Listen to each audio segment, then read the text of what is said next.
Eu já estou aqui com a promotora, a gente vai conversar em relação a esse pedido, ela que foi responsável por esse pedido em relação à candidatura do candidato Wellington Dias. Boa tarde, promotora. Por que ele estaria impedido de concorrer a essa nova eleição? Boa tarde. Bem, o candidato Wellington Dias, ele foi considerado inelegível pelo Ministério Público porque houve a prática de conduta vedada e por essa prática ele foi condenado pelo TRE Piauí, decisão essa que foi confirmada pelo TSE. Promotor, o candidato já foi notificado? Não, o candidato não foi notificado ainda. Esse pedido de impugnação de registro foi protocolado ontem à noite, no prazo final da impugnação. Ele deve ser notificado hoje e terá o prazo de 7 dias para fazer a sua defesa. Promotora, a defesa do senador Wellington Dias afirma que ele já passou por esse processo em 2010 e que, mais uma vez, eles acreditam que a candidatura dele vai ser autorizada pelo TSE. A avaliação da senhora? O nosso entendimento é no sentido de que a prática de conduta vedada ela ficou mantida com a decisão do TSE. A decisão do TSE confirmou a decisão do TRE no sentido de que houve a prática da conduta vedada. O recurso que foi interposto pelo candidato, ele apenas diminuiu o valor da multa que foi combinada. E se ele for impugnado, ele pode ser substituído? Pode sim. Se houver ainda prazo, ele pode ser substituído. Mas essa decisão não cabe ao Ministério Público. Essa decisão será dada pelo juiz da primeira zona eleitoral. Promotor, o Elivaldo tem uma pergunta para a senhora lá do estúdio. Elivaldo, com você.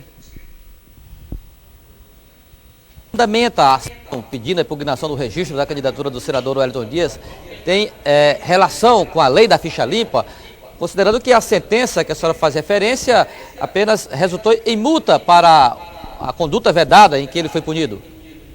Exatamente, Elivaldo, tem relação.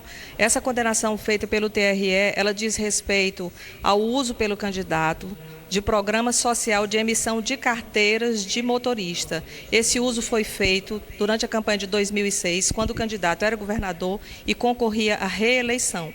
Nesse ponto da condenação, o TSE manteve a decisão do TRE. A única coisa que o TSE modificou foi o valor da multa, que foi diminuído de 100 mil FIR para 30 mil FIR.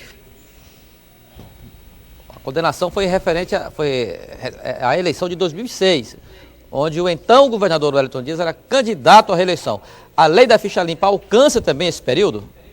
Essa avaliação é que deve ser feita pelo juiz da primeira zona eleitoral. No entendimento do Ministério Público, esse fato é causa de inelegibilidade. Promotor, e o prazo final, quando é que vai ser?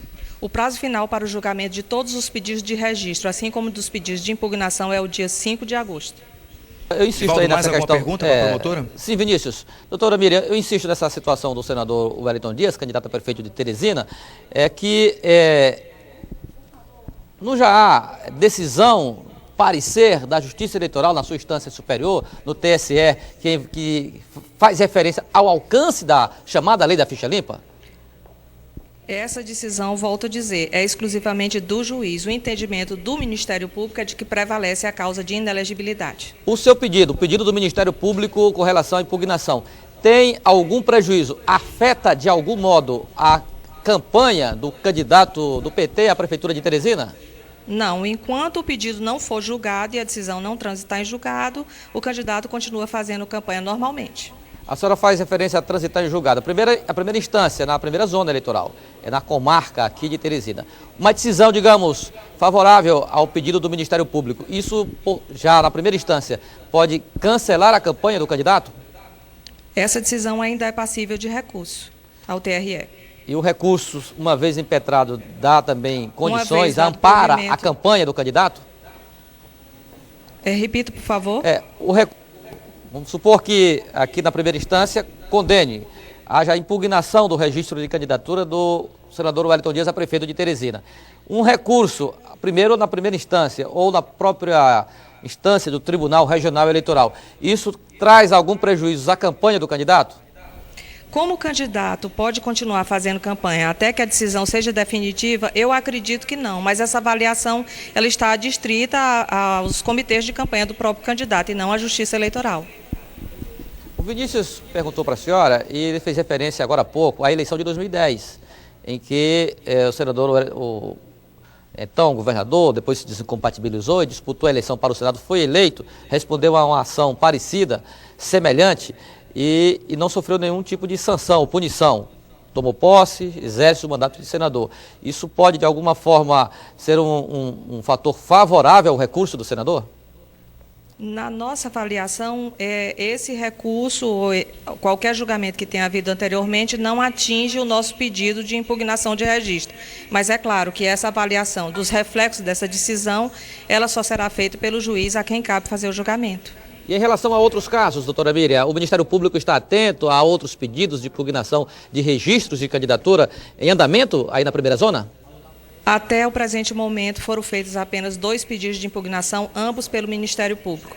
Partidos e coligações não fizeram nenhum pedido. Ok? Elivaldo.